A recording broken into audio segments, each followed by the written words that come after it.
When you are ready to install a cabinet, there is a difference between installing a frameless cabinet versus a framed cabinet. Most homeowners aren't installing their own cabinets, but this is a detail that you might be interested in knowing. When you install a framed cabinet, you're screwing through the face frame into the adjacent cabinet's face frame. And if you see here, there is a recession behind the face frame of about a 1/4 inch.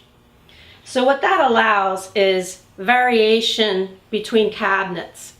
If you have a wall with a hump or a valley in it, you can, as the installer, just keep right on going and allowing that variation to occur between where this gap is between cabinets. Whereas with a frameless cabinet, the side of the cabinet is completely flat. And so one cabinet gets clamped and screwed to the next cabinet without any air between.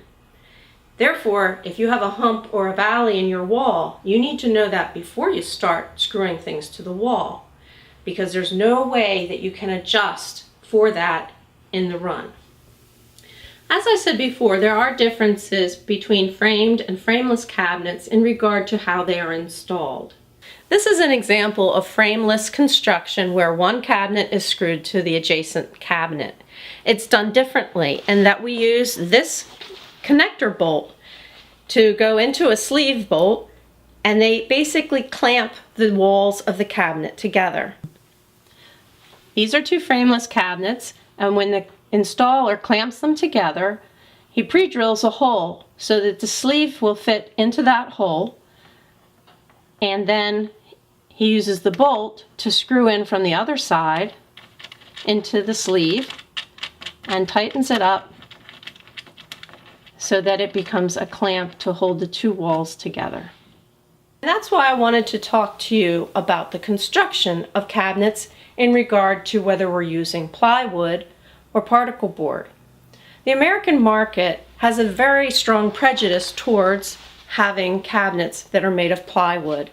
And that's all well and good, but there's a place for everything. With this type of construction, it's better to use particle board than plywood, because where the ceiling and the floor of the cabinet are attached to the sides, dowels and glue are used, and therefore it's important that the walls remain true and not warp. So, we all know, we've seen how particle board can blow out with a screw going through it. So with this connector, we're pre-drilling a hole that's big enough for the sleeve to fit into, and we're clamping that together. It's not a screw attaching one to the other. It's actually a clamp. When you're installing framed cabinets one to the other, the installer takes the face frames, lines them up so that they're smooth in the front and tight on each side, and clamps them like that. Then the installer screws through one face frame into the adjacent face frame to create a tight connection.